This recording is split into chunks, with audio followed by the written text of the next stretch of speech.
Everyone, welcome back to my channel. তো guys অনেক দিন কোনো ভিডিও আসেনি আমি জানি, কিন্তু কিছু প্রবলেম চলছিল, পারিবারিক সমস্যা বলতে পারো।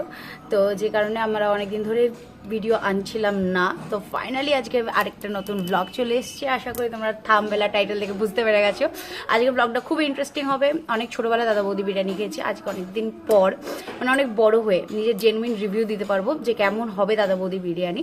তো সবার কাছ থেকে শুনেছি দাদা বৌদি বিরিয়ানি কি এ ক্লাস, একদম টপ, এর থেকে বেস্ট নাকি বিরিয়ানি হয় না কোথাও। কিন্তু কোথাও না কোথাও একটা মনের মধ্যে থাকে না যে না, যতক্ষণ না নিজে খেয়ে স্যাটিসফাই মানে ততক্ষণ না নিজে খেয়ে স্যাটিসফাই মানে ততক্ষণ না নিজে খেয়ে স্যাটিসফাই মানে अरे कहना क्या चाहते हो স্যাটিসফ্যাকশন পাচ্ছি, ততক্ষণ সেটা আমার কাছে ভালো নয়। তো একদম একটা জেনুইন আর বেস্ট একটা রিভিউ তোমাদেরকে দেবো। তো চলো এখন তাড়াতাড়ি করে বেরিয়ে পড়ি। আর আমরা আজকে ট্রেনে করে সফর করব, মানে অনেকদিন পর বাইক ছেড়ে ট্রেনে করে যাচ্ছি, এটা আমার জন্য একটা ইন্টারেস্টিং বিষয়। তো চলো বেশি বকবক না করে আজকে ভিডিওটা স্টার্ট করা যাক।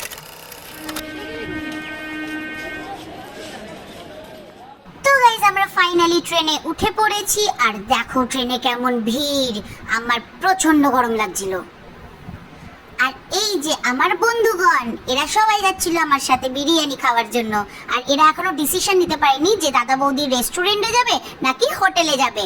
তো ফাইনালি আমরা ডিসিশন নিলাম আমরা রেস্টুরেন্ট যাব। ভিডিও রেকর্ডিং অন করে তুই ভিডিও রেকর্ড অন করিস না, রকম থেকে উঠে গেছিল।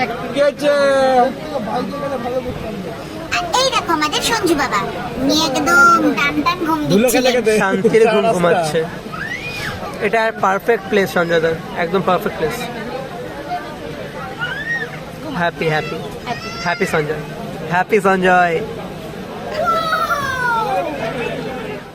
তো ফাইনালি আমরা নেমে গেছিলাম ব্যারাকপুর স্টেশনে। আর আমরা খুব উটোপাটা করছিলাম দাদা বৌদি বিরিয়ানি খেতে যাওয়ার জন্য। रहा नहीं जाता, तड़प ही ऐसी है ना। তো স্টেশন থেকে বেরিয়েই দেখা যায় আমাদের ন্যাশনাল ফ্ল্যাগকে সম্মান জানিয়ে এই হচ্ছে ব্যারাকপুর স্টেশনের বাইরে। তো ব্যারাকপুর স্টেশনে দাঁড়িয়েই একদম অপোজিটে তাকালেই তোমরা দেখতে পারবে দাদা বৌদির বিরিয়ানির রেস্টুরেন্ট। চলো একটু জুম করে দেখানো যাক। এই হচ্ছে রেস্টুরেন্ট। তো চলো তাড়াতাড়ি করে আমরা ভেতরে যাই। এই হচ্ছে আমরা রেস্টুরেন্টের ভেতরে প্রায় ঢুকে গেছিলাম। এই হচ্ছে ফ্রন্টের জায়গাটা। এইবার আমরা সিঁড়ি দিয়ে উপরে উঠে যাব। তো চলো তাড়াতাড়ি করে উপরে ওঠা যাক। আর এই হচ্ছে রেস্টুরেন্টের একদম ওপরের ফ্লোর। তো এই দেখো এখানে প্রচুর এক্সপেন্সিভ গ্লাস রাখা ছিল, জানি না এটা কি হচ্ছিল, কিন্তু দারুণ ছবি উঠছিল। তো ওপরের ফ্লোরটা সত্যি অসাধারণ, দারুণভাবে সাজানো ছিল। তো চলো তোমাদেরকে একটু ছোট ছোট করে ক্লিপ দেখাই।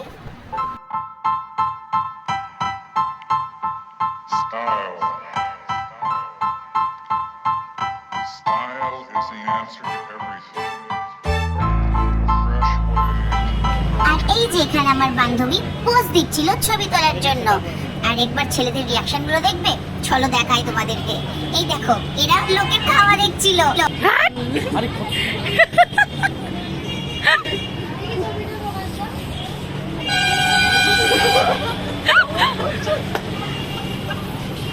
লোকে মারবে তোদেরকে,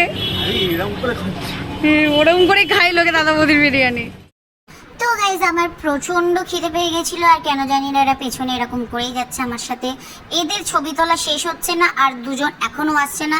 তো চলো একটু তাড়াতাড়ি করে ভেতরে যাই। আর এই হচ্ছে দাদা বৌদি রেস্টুরেন্ট। তো এই হচ্ছে রেস্টুরেন্টের ভেতরে প্রচুর ফ্লোর রয়েছে। আমরা ওপরের ফ্লোরে বসেছিলাম। আর ওপরের ফ্লোরটা খুব সুন্দর ছিল, সবই এসি। আর এই দেখো চলে এসেছে বিরিয়ানি। তো এখানে আমরা সবাই নিয়েছিলাম মাটন বিরিয়ানি।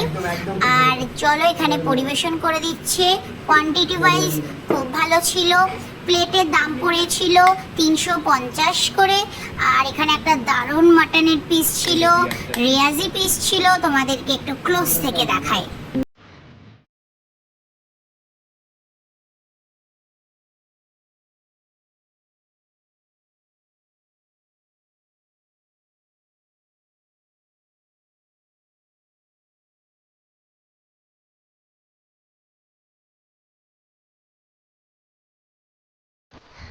আর আমি মাটনের পিসটা মুখে দিতে আহা হা, মাটনটাও মুখে গলে গেল আর আমিও গলে গেছি বিরিয়ানির প্রতি।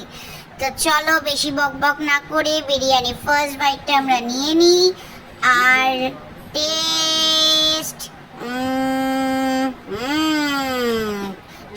দারুণ, আমার বেশ ভালো লেগেছিল। আর মাটনগুলো আহা হা হা হা কি সুস্বাদু। আর এই দেখো আমার বন্ধুরা, এরা কেউ কথা বলছে না, শুধু খেতে ব্যস্ত, গদ গদ করে এরা খাচ্ছে।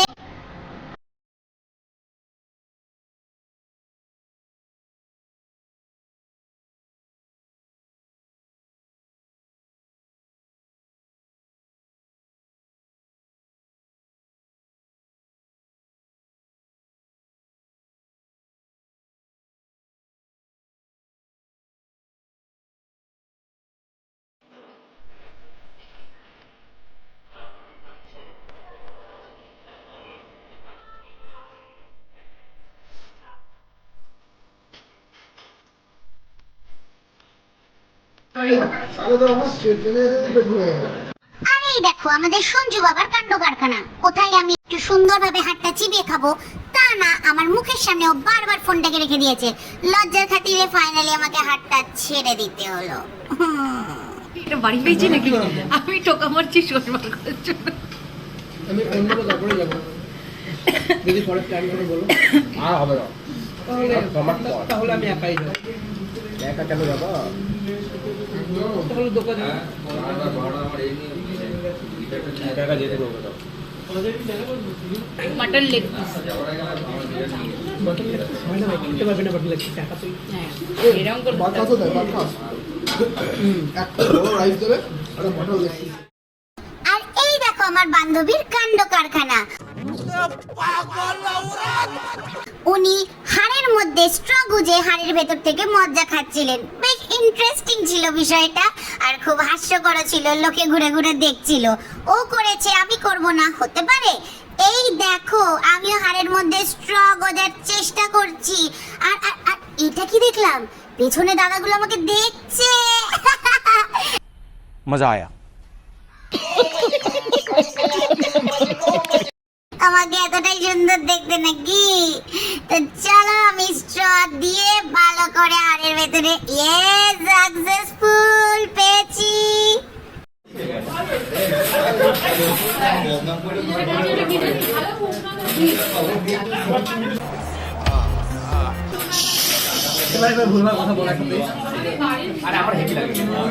হিংসুক, চুপ করো।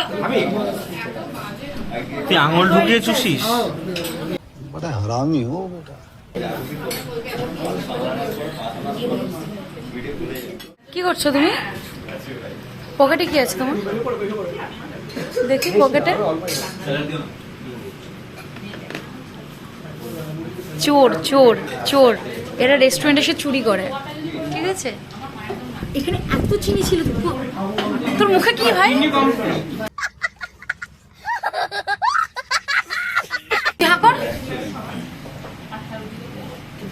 হ্যাঁ, গিলে ফেলার পর দাদা বৌদি থেকে বেরিয়ে আসার পর এই দেখো গাইজ আমাদের অবস্থা। আমরা সবাই রাস্তাতেই বসে পড়েছি। পারলে এখানে শুয়ে পড়ি, এত পেট ভরে গেছিল। তার উপরে আবার ট্রেনে করে বাড়ি যেতে হবে, ভেবেই কষ্ট হচ্ছিল। উফ। আর এই যে স্টেশনে এসে আমাদের একটা ছোট্ট বেবির সাথে পরিচয় হয়। খুব কিউট ছিল, ওর সাথে আমরা সবাই কথা বলছিলাম, খেলছিলাম, ওকে আদর করছিলাম, ওকে চকলেট কেক আমরা সবাই দিয়েছিলাম। আর ও খুব কিউট ছিল। ভগবানের কাছে প্রে করি যেন ও খুব ভালো থাকে। তো গাইস আজকের ভিডিওটা এইটুকুই। ভিডিওটা ভালো লাগলে প্লিজ লাইক কমেন্ট শেয়ার আর অবশ্যই চ্যানেলটাকে সাবস্ক্রাইব করে দিও। বাই।